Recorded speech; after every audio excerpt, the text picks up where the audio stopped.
Hello everyone and welcome to my channel essence of coding. और आज हम लोग डिस्कस करेंगे chapter 1 of computer system overview का पार्ट थर्ड, जिसका जो टॉपिक आज हम लोग कंटिन्यू करने वाले हैं that is types of software. देखिए, सबसे पहले जब हम लोग इसका डिस्कशन शुरू करेंगे उससे पहले हमें एक चीज़ ये पता होनी चाहिए कि सॉफ्टवेयर होते क्या हैं। आपको मैंने पिछले यूनिट्स में भी समझाया था, पिछले टॉपिक्स में भी समझाया था कि software are nothing but the program और सेट ऑफ इंस्ट्रक्शंस जिनको कि हम लोगों ने एक साथ लिख रखा होता है और जिनका कोई एक पर्टिकुलर टास्क होता है। तो इस पर्टिकुलर वीडियो में हम लोग आज पूरे के पूरे सॉफ्टवेयर की बेसिकली डेप्थ में जाएंगे। हम लोग ये समझेंगे कि क्या किस किस तरह के सॉफ्टवेयर होते हैं, वो कहाँ कहाँ पर किस पर्पज में यूज में लिए जाते हैं, क्या उनके ब्रॉड कैटेगरीज हैं। तो आइए इसी चीज को हम लोग स्टार्ट करते हैं। तो जो सबसे पहली चीज जो आप लोगों को यहाँ पे देखनी है दैट इज यूनिट 1 का जो हम लोग पार्ट कंप्लीट कवर करने वाले हैं that is types of software में आज हम लोग सिस्टम सॉफ्टवेयर डिस्कस करेंगे, जिसमें कि हम लोग operating system, system utilities, device drivers को कंप्लीट करेंगे, plus programming tools and language translators discuss करेंगे। इनमें से language translator itself is a very big topic. अभी तो हम लोग जो एज पर योर सिलेबस हम इसको इन शॉर्ट डिस्कस करेंगे, लेकिन अगर आप लोगों को लगता है कि आपको इनकी ज़्यादा नॉलेज चाहिए, क्योंकि नो डाउट जब आप लैंग्वेजेस यूज में लेते हैं तो ये बहुत ज़्यादा काम आते हैं, आपको इनके बारे में पता भी होना चाहिए। तो बाद में मैं इसका एक सेपरेट वीडियो भी बना दूंगी ताकि आप लोगों को ये और ज़्यादा अच्छे से समझ में आए। लाइक कई बार हमें चीज़ें बियॉन्ड सिलेबस भी करनी चाहिए, एक्स्ट्रा नॉलेज भी लेनी चाहिए, ताकि हमें पता रहे कि फ्यूचर में जब वो हम चीज़ डिस्कस करें तो ऐसा नहीं हो कि खाली हमारे पास में किताबी ज्ञान ही हो। तो लेकिन बट इस पर्टिकुलर वीडियो में we will be stick to our syllabus only. जितना सिलेबस में है उतना ही करेंगे, उससे ज़्यादा नहीं डिस्कस करेंगे। फाइन। तो बेसिकली आज ये वाला जो पार्ट है that is from types of software till your application software, इतना आज हम लोग डिस्कस करेंगे। तो चलिए आइए इसका हम लोग फ्लो देखते हैं। सबसे पहले जो पॉइंट आता है that is types of software. तो अगर आप लोग देखेंगे कि जब हम सॉफ्टवेयर की बात करते हैं हमने उसको ब्रॉडली 3 कैटेगरीज में डिवाइड कर रखा है। कई चीजें आपको नाम से भी समझनी पड़ेंगी। जैसे सबसे पहली जो चीज है यहाँ पे सिस्टम सॉफ्टवेयर, तो आप थोड़ा इसको नाम से भी समझ सकते हैं कि ऐसे सारे के सारे सॉफ्टवेयर जो कि सिस्टम से रिलेटेड हैं, यानी जिनको बेसिकली सिस्टम सिस्टम यानी डिवाइस है ना, जिनको सिस्टम के लिए बनाया गया है या जिसमें जो भी फीचर्स हैं बेसिकली खाली सिस्टम्स के लिए दिए गए होते हैं, उनको हम लोग बोलते हैं सिस्टम सॉफ्टवेयर। फिर दूसरे होते हैं आप लोगों के प्रोग्रामिंग टूल्स, यानी जिनके बेसिस पे आप लोग प्रोग्रामिंग्स वगैरह कर सकते हैं, तो उससे रिलेटेड जो सॉफ्टवेयर होंगे वो कहलाएंगे आपके प्रोग्रामिंग टूल्स। एंड लास्ट आते हैं एप्लीकेशन सॉफ्टवेयर। ये ऐसे सॉफ्टवेयर होते हैं जो कि बेसिकली यूजर्स के लिए बनाए जाते हैं एज पर देयर रिक्वायरमेंट। अब क्या होते हैं या इनके क्या पार्ट्स हैं उसको अब हम लोग एक एक करके समझते जाते हैं। तो सबसे पहले हम लोग स्टार्ट करेंगे विद द सिस्टम सॉफ्टवेयर। ठीक है, जब हम लोग सिस्टम सॉफ्टवेयर की बात करते हैं, अब देखिए सबसे पहले तो ये जो टाइप्स ऑफ सॉफ्टवेयर है इसके बहुत ज्यादा फर्दर कैटेगराइजेशन है, तो हम लोग पहले वो सारे फर्दर कैटेगराइजेशन देख लेते हैं। जैसे सिस्टम सॉफ्टवेयर की अगर हम लोग बात करें, इसकी फर्दर 3 कैटेगरीज हैं जो कि आज हम लोग सारे एक एक करके डिस्कस करने वाले हैं। कि ऑपरेटिंग सिस्टम है, सिस्टम यूटिलिटीज है, डिवाइस ड्राइवर है। फिर प्रोग्रामिंग टूल्स के अंदर आपके प्रोग्रामिंग लैंग्वेजेस हैं, लैंग्वेज ट्रांसलेटर्स हैं, प्रोग्राम डेवलपमेंट टूल्स हैं। एंड एप्लीकेशन सॉफ्टवेयर में आपके 2 कैटेगरीज आ जाती हैं वापस से, general purpose and customized application software. आपको ये जो पूरा का पूरा डायग्राम है ये थोड़ा सा ढंग से याद होना चाहिए ताकि आपको ये ध्यान रहे कि सॉफ्टवेयर की कौन सी कैटेगरी कौन से कैटेगरी के अंदर आती है ना। तो ये एक थोड़ा सा आपको इसका आइडिया रहना चाहिए। अब ये जितने भी ये टॉपिक्स आप यहाँ पे देख रहे हैं ये सारे अब हम लोग एक एक करके डिस्कस करते जाएंगे। तो चलिए ये सबसे पहले we will start with the operating system. जैसा कि मैंने आपको बोला, अगर आप लोग वैसे देखेंगे तो बहुत कुछ है, मतलब बहुत बड़ी चीज है operating system, it is not a small thing. लेकिन वापस मैं रिपीट कर रही हूँ, हम लोग we will be up to the syllabus, हम लोग वहीं तक ही स्टिक रहेंगे, उससे ज्यादा हम लोग आगे beyond our syllabus we are not going to discuss. आपको किसी भी टॉपिक में लगता है आपको एडिशनल इन्फॉर्मेशन की जरूरत है, you can mention in the comment box, है ना। अच्छा देखिए, आप सबसे पहले ऑपरेटिंग सिस्टम के बारे में हम लोग समझते हैं। देखिए थोड़ा सा तो आपको एक एडिशनल इतना जरूर पता होना चाहिए, यहाँ पे तो हम लोगों ने एक वर्ड यूज में ले लिया that it is interface between user and hardware, यानी यूजर एंड हार्डवेयर के बीच में बेसिकली हम लोग इसको प्लेस करते हैं। और इसका काम क्या होता है, ये इंटरफेस का काम करता है, यानी यूजर को जो भी इंस्ट्रक्शंस देने हैं हार्डवेयर को, और हार्डवेयर को जो भी इंफॉर्मेशन देने हैं बैक टू द यूजर, तो उसके इन दोनों के बीच में जो हम लोग इंटरफेस यूज में लेते हैं या जो हम सॉफ्टवेयर एक्चुअली यूज में लेते हैं, it is called as your operating system. वैसे तो इसके बारे में डिटेल में हम लोग नेक्स्ट वीडियो में भी समझेंगे, क्योंकि you will be having like types of operating system and its features. लेकिन अभी आपको खाली ये समझना है कि ये भी एक सॉफ्टवेयर है, सिस्टम सॉफ्टवेयर है। आपको कैटेगरी समझ में आनी चाहिए, यानी ये सिस्टम के लिए बना हुआ है और इसका काम क्या है, आपके आपके इंस्ट्रक्शंस को डिवाइसेस के ऊपर को इंटरेक्ट करवाना, उनसे काम करवाना, और प्लस फिर वहां से जो भी काम हुआ डिवाइसेस का, उसका जो भी रिजल्ट आ रहा है वो आप लोगों को डिस्प्ले करवाना। अब यहाँ पे देखिए कितने सारे यहाँ पे एग्जांपल्स दे रखे हैं। विंडोज जैसे अब आप लोग हर कोई सिस्टम्स यूज में ले रहे हैं, तो आपके हर सिस्टम के अंदर कोई ना कोई ऑपरेटिंग सिस्टम होता ही है, no doubt these all are very basic things, लेकिन हमें इनकी नॉलेज होनी चाहिए। फाइन। तो जैसे आप अपने सिस्टम्स में यूज में ले रहे हैं, आपको विंडोज का ऑपरेटिंग सिस्टम मिलता है, लाइनेक्स है, मैकिंटॉश है, उबंटू है, फेडोरा है, और आपके मोबाइल डिवाइसेस में बेसिकली आपको एंड्रॉइड, iOS, ये सारे सॉफ्टवेयर मिल जाते हैं। तो these all are your nothing but the operating system. इसके बाद में जो नेक्स्ट आता है दैट इज सिस्टम यूटिलिटीज। अब देखिए सिस्टम यूटिलिटीज थोड़ा सा फिर वही वाली बात है, अगर हम नाम को ही समझें तो ये ऐसी सॉफ्टवेयर हैं जो कि यहाँ पे आप ये वर्ड समझिए, एक तो मेंटेनेंस के लिए and configuration of computer system के लिए हम लोग इनको यूज में लेते हैं। यानी ऐसे जो भी सॉफ्टवेयर बनते हैं जो कि सिस्टम का मेंटेनेंस से रिलेटेड, सिस्टम को बीच बीच में चेक करना, कोई प्रॉब्लम तो नहीं आ गई, sort of related to troubleshooting, sort of related to antivirus. तो इस तरह की जो सिस्टम सॉफ्टवेयर बनाए जाते हैं उनको हम बोलते हैं सिस्टम यूटिलिटीज। ठीक है, कुछ यहाँ पे एग्जांपल्स दे रखे हैं, जैसे एंटीवायरस सॉफ्टवेयर है, डिस्क क्लीनर टूल है। ये बेसिकली क्या करता है कि जो भी आपकी अनयूज्ड फाइल्स होती हैं जो कि कैश मेमोरी में पड़ी हुई होती है, तो ये उनको क्लीन करने का काम करता है। ऐसे डिस्क कंप्रेशन सॉफ्टवेयर, जैसे मान लीजिए कुछ फाइलें हैं जिनको आपको कंप्रेस करके रखना है, तो उसके लिए जो सॉफ्टवेयर है वो भी सिस्टम यूटिलिटीज के ही अंदर आता है। देन इसके बाद में जो नेक्स्ट सॉफ्टवेयर है that is your device drivers. देखिए अब आजकल क्या होता है, हमारे पास में बहुत डिफरेंट टाइप्स की डिवाइसेस हैं, तो हर डिवाइस की इंफॉर्मेशन आपके ऑपरेटिंग सिस्टम के साथ में नहीं होती। तो इसीलिए क्या होता है कि जो भी आप लोग एडिशनल कोई डिवाइस परचेज करते हैं जिसमें कुछ एडिशनल फीचर्स होते हैं, तो उनके क्या होते हैं, ड्राइवर्स साथ में उनके मिलते हैं। मतलब ये प्रोग्राम्स ही होते हैं जिनको हमें पहले हमारे सिस्टम में इंस्टॉल करना पड़ता है, ताकि ऑपरेटिंग सिस्टम को पता चले कि वो जो डिवाइस है वो कैसे काम करेगी, उसके बाद में वो डिवाइस एक्चुअल में चल रही होती है ना। तो डिवाइस ड्राइवर बेसिकली वही सॉफ्टवेयर्स होते हैं जो कि आपके हार्डवेयर डिवाइस के साथ में आए हुए होते हैं। तो यहाँ पे ये दे भी रखा है कि ये क्या होता है, act as an interface between the device and the operating system.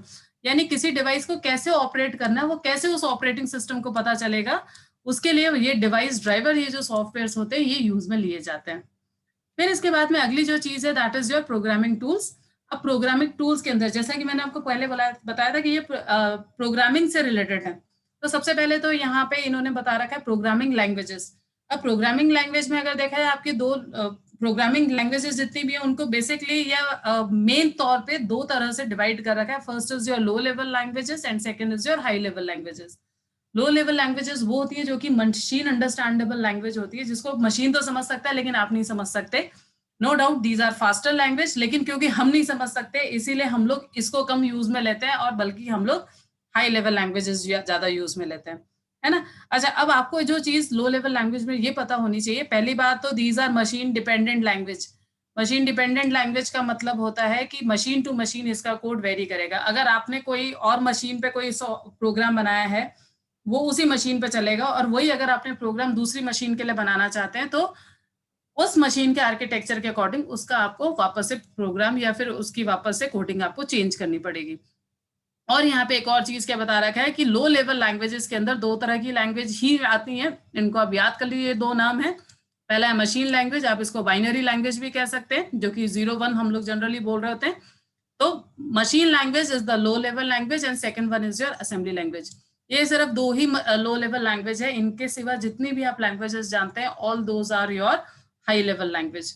अब हाई लेवल लैंग्वेज क्या होती है? हाई लेवल लैंग्वेज वो होती है जो कि जनरली इंग्लिश लाइक स्टेटमेंट्स में लिखी जाती है, जहाँ पे कॉम्प्लेक्स प्रॉब्लम्स के लिए आपको फंक्शंस, इनबिल्ट फंक्शंस जनरली मिल जाते हैं, आपकी कोडिंग को इजी कर देती है, आपको समझ में आता है, आप इंग्लिश बड़े आसानी से समझ सकते हैं instead of any code which is written in 0-1 format. तो इसीलिए high level languages basically user के ज्यादा क्लोज होती है। इवन जब हम पाइथन यूज में लेंगे आगे जा करके, तो that is again your high level language. तो वो आप लोगों को समझ में आएगी, मशीन नहीं समझ सकता। अच्छा, अब दूसरी चीज क्या है, अब मशीन तो समझ नहीं सकता, तो उसके लिए क्या होता है, आपकी हाई लेवल लैंग्वेजेस जो होती हैं वो कन्वर्ट करी जाती हैं फ्यूचर में in the machine level machine language, ताकि मशीन उसको समझ सके। यानी हर बार क्या होता है, आप जो भी लिख रहे हैं कोड वो पहले ट्रांसलेट होता है, ट्रांसलेट होने के बाद में फिर उसको मशीन समझ पाती है। फाइन, आई होप आपको लो लेवल और हाई लेवल लैंग्वेज क्लियर हो गया होगा। इसके बाद में नेक्स्ट है language processor and language translator. I always prefer this as one of the very important topic also, even teachers इसको बड़ा कॉमनली देते भी हैं एग्जाम्स में। इसका रीजन क्या है कि ये जो पर्टिकुलर टॉपिक है, ये क्या होता है, जब आप कंप्यूटर साइंस की बात करते हैं या जब आप प्रोग्रामर्स की बात करते हैं, तो एक चीज आपके दिमाग में हमेशा आनी चाहिए कि आप कोई भी लैंग्वेज यूज में ले रहे हैं, ultimately your computer is not going to understand. तो आपको हर लैंग्वेज के साथ में एक ट्रांसलेटर को यूज में लेना पड़ता है। तो वो जो ट्रांसलेटर होता है वो क्या होता है, उसके क्या फीचर्स होते हैं, कैसे एक ट्रांसलेटर दूसरे ट्रांसलेटर से डिफरेंट होता है, तो वो चीज आप लोगों को पता होनी चाहिए एक्चुअली। तो यहाँ पे फिर again I am repeating my statement, we will be sticking our self to the top syllabus only. हम लोग अभी सिलेबस के अकॉर्डिंग डिस्कस करते हैं कि हमारे यहाँ पे जो ट्रांसलेटर्स हैं, दीज आर ऑफ 3 टाइप्स। पहला है आपका असेंबलर, ये नाम याद कर लीजिए, दूसरा है कंपाइलर एंड तीसरा है इंटरप्रेटर। मतलब this is very common question also, difference between compiler and interpreter, या फिर ये आपके 2 मार्क्स का क्वेश्चन बन जाता है इन दोनों के बीच में डिफरेंस। आपके 1 मार्क्स का डिफरेंस क्वेश्चन बनता है कि कौन कौन से तरह के लैंग्वेज ट्रांसलेटर्स या फिर लैंग्वेज प्रोसेसर्स होते हैं, या फिर वो एमसीक्यू में कई बार आपको ये क्वेश्चन दे दिया जाता है कि आपको सेलेक्ट करना है which is not language processor. तो इन 3 के सिवा अगर कुछ भी आता है तो that is not your language processor. Fine, अब ये होते क्या है, जैसा कि मैंने आपको जस्ट अभी थोड़ी देर पहले बताया था कि आपकी लैंग्वेज कंप्यूटर नहीं समझ सकता, तो इसीलिए हम लोग क्या करते हैं, हम इन बिटवीन एक प्रोग्राम यूज में लेते हैं जिसका काम क्या होता है, आपकी लैंग्वेज को यानी हाई लेवल लैंग्वेज को कन्वर्ट करना इनटू मशीन अंडरस्टैंडेबल फॉर्म। और जब मशीन कोई आंसर जनरेट करके देती है, आउटपुट जब जनरेट करके देती है, तो again to convert back to the high level language और यूजर अंडरस्टैंडेबल फॉर्म। तो अल्टीमेटली ये जो कन्वर्जन का काम होता है वो ट्रांसलेटर ही कर रहे होते हैं। अगर आप असेंबली लैंग्वेज में कोई भी प्रोग्राम बनाते हैं और जब उसको मशीन कोड में कन्वर्ट करते हैं, तो उसके लिए जो ट्रांसलेटर यूज में लिया जाता है दैट इज योर असेंबलर। फिर दूसरा आता है आपका कंपाइलर। कंपाइलर क्या करता है, पूरे कोड को एक साथ पढ़ता है और फिर वो उसको कन्वर्ट कर देता है machine level machine understandable form में। अगर मान लीजिए आपके प्रोग्राम में एरर आती है तो वो सारी एरर्स आपको एक साथ दिखा देता है और आप चाहें तो सारी एरर्स एक साथ रिमूव भी कर सकते हैं। जबकि इंटरप्रेटर ऐसा नहीं करता। इंटरप्रेटर अल्टीमेटली तो इंटरप्रेटर भी वही काम करता है, लेकिन इंटरप्रेटर क्या करता है, लाइन बाय लाइन चेक करता है, एक एक लाइन को चेक करेगा, अगर वो एरर फ्री है तो फिर वो उसको कन्वर्ट करेगा इनटू मशीन अंडरस्टैंडेबल फॉर्म में। फाइन, इससे ज्यादा जो इसका डिफरेंस है वो हम लोग बाद में डिस्कस करेंगे, लेकिन अभी आपको खाली ये पता होना चाहिए कंपाइलर एक साथ सारे कोड को कन्वर्ट कर देता है आफ्टर चेकिंग, जबकि interpreter line by line check करता है। आपको ये वर्ड जो ध्यान में रखना है, ये ध्यान रखिएगा कि वो कन्वर्ट करता है हाई लेवल लैंग्वेज को इनटू मशीन अंडरस्टैंडेबल फॉर्म। ठीक है, फिर इसके बाद में अगली जो चीज आती है that is program development tool. अब यहाँ पे क्या होता है कि आपके कई ऐसे सॉफ्टवेयर्स बने हुए हैं जिसके थ्रू आप लोग आप आगे दूसरे सॉफ्टवेयर बनाते हैं या फिर आप प्रोग्राम्स बनाते हैं, उनको हम बोलते हैं प्रोग्राम डेवलपमेंट टूल। उनके लिए एक अलग से नाम भी दे रखा है दैट इज IDE या फिर इंटीग्रेटेड डेवलपमेंट एनवायरनमेंट। यानी ये एक ऐसे सॉफ्टवेयर होते हैं जिसमें आपको कई सारी चीजें एक साथ मिलती है, जैसे कि सबसे पहले तो टेक्स्ट एडिटर, यानी आप पहले तो टाइप कर सकते हैं। फिर बिल्डिंग टूल्स आपको यहाँ पे मिलते हैं। बिल्डिंग टूल्स का मतलब जो भी आपको सॉफ्टवेयर बनाने से रिलेटेड को कई सारे सॉफ्टवेयर कई सारे ऑप्शंस चाहिए होते हैं, टूल्स चाहिए होते हैं, वो आपको यहाँ पे मिलते हैं। ऐसे अगर आपके कोड में मान लीजिए कोई एरर आ रही है, आपके कोड में एरर जो आती है, एरर को हम कहते हैं बग्स, और उसके रिमूव करने के प्रोसेस को हम बोलते हैं डीबग। तो आपको यहाँ पे डीबगर्स भी मिलेंगे, क्योंकि नो डाउट जब आप जब कोडिंग करते हैं तो बहुत सारी एरर्स आती हैं। तो वो पहली बात तो जब इनिशियली आपको ये नहीं समझ में आएगा कि एरर कहाँ से आ गई, मतलब आपको एरर को आइडेंटिफाई करना would be a difficult task for you. So in that particular case हम लोग क्या करते हैं, हम लोग ये डीबगर्स यूज में लेते हैं जो कि IDE के अंदर साथ में ही आ रहे होते हैं, और फिर हम उनके बेसिस पे हम लोग ये आइडेंटिफाई करते हैं कि हमारे प्रोग्राम में एरर कहाँ पे है। यहाँ पे कुछ एग्जाम्पल्स दे रखा है। सबसे पहला एग्जाम्पल है दैट इज पाइथन IDLE। इसको हम लोग भी यूज में लेंगे, पाइथन का IDLE, जिसके अंदर हम लोग आगे जाकर के पाइथन के जितने भी प्रोग्राम्स आएंगे ना हमारे पूरे 11th स्टैंडर्ड में, ये सारे के सारे हम लोग इसी में बनाएंगे। देन नेटबीन्स हम लोग पहले यूज में लेते थे जब हम लोग जावा के प्रोग्राम्स बनाते थे, ऐसे ही एक्लिप्स भी है, एटम भी है और लेज़ारस भी है। फाइन, तो ये सारे के सारे जो हैं these all are your program development tools या फिर आईडीई का एग्जाम्पल है। आपको इनके नाम पता होने चाहिए ताकि अगर फ्यूचर में कुछ कभी आपको कुछ बताना हो तो आप बता सकते हैं।